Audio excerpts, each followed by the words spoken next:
वर्षों की बात है, ये भी केंद्र सरकार के संज्ञान में लाना पड़ेगा कि प्रॉब्लम केंद्र सरकार के नियमों की वजह से हो रही है, वो भी हमें लाना पड़ेगा। तो इन सब चीजों को हम उठाएंगे। उसी दिन 72 आवर्स के अंदर एनसीआर बोर्ड से हटवा देंगे, और ये केंद्र सरकार का विषय है। भाजपा की केंद्र सरकार को चाहिए, सब लोगों की ऑलरेडी एनसीआर बोर्ड में डिसीजन हो चुका है कि एनसीआर बोर्ड से इसको एनसीआर रीजन से भरतपुर को हटाया जाए, लेकिन ये केंद्र सरकार का विषय है जिसकी लड़ाई लड़ेंगे, उनके संज्ञान में लाएंगे, और तभी जाके भरतपुर को कुछ फायदा मिल पाएगा, तभी फैक्ट्रीज वगैरह कुछ लग पाएंगी। जब तक एनसीआर से नहीं हटेगा, इसकी लड़ाई लड़ेंगे। अगर आप लोग नहीं मैदान में कूदते तो मैं भी कुछ नहीं कर पाता। और मैं समझता हूं जो लोग कहते हैं पता नहीं क्या होगा भविष्य में, मैं तो ये कह सकता हूं इससे टफेस्ट इलेक्शन कभी होगा नहीं भविष्य में, अगले 2-3 में तो मैं कह सकता हूं। लेकिन आपने जो लड़ाई लड़ी, ये लड़ाई निश्चित रूप से आने वाले समय मील का पत्थर साबित होगी। हम सब लोग मिलकर के इसी तरह से लड़ाई लड़ते रहेंगे और भरतपुर में परचम फैलाते रहेंगे। आप सब लोगों के सहयोग से मैं सभी माताओं के जितने भी पदाधिकारी हैं वो सभी पधारे। दयाचंद पटौरी, एक रानी जी, दूसरे का भी रानी सही खाली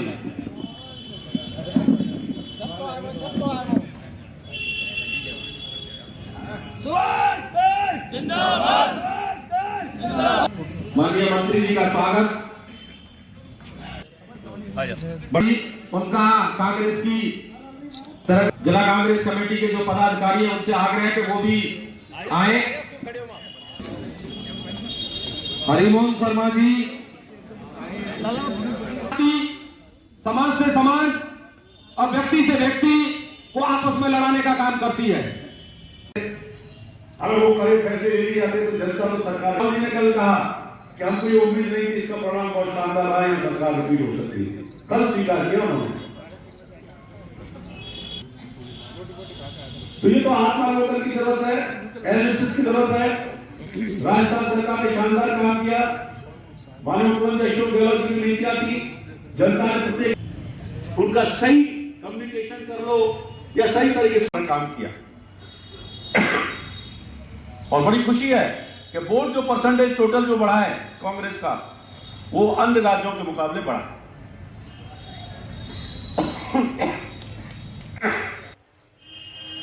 और मन से, वचन से, अपने कार्यों से कांग्रेस गठबंधन को यह जीत दिलाई। पदाधिकारीगण माननीय सुभाष गर्ग जी का स्वागत करेंगे। तो मैं और आज के हमारे जो मुख्य अतिथि है सम्माननीय सुभाष जी का है और शहर कांग्रेस कमेटी का कार्यालय। ये जीत भरतपुर की सरदारी की है, भरतपुर की जीत है, भरतपुर की जनता की जीत है। सही कहा मेरे से पूर्व वक्ताओं ने, ये चुनाव एक डिफरेंट तरह का चुनाव था,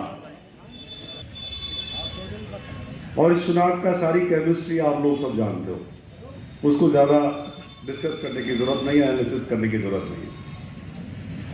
लेकिन उन सब केमिस्ट्री के बावजूद भी उस केमिस्ट्री जो बन रही थी उसको तोड़ने का काम आप लोगों ने किया, और वो अच्छा रसायन वो तैयार नहीं कर सके, क्योंकि आप सब लोग साथ थे, आप सब लोग हिम्मत के साथ जुटे रहे और अंतिम दम तक चुनाव के मतदान होने तक आप लड़ते रहे।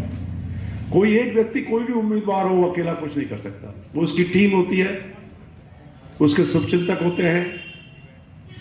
उसका मुझे खुशी इस बात की है कि पहली बार ऐसा लगा कि चुनाव जनता ने मुद्दों के आधार पर तय किया, बाहुबल हारा और धनबल हारा।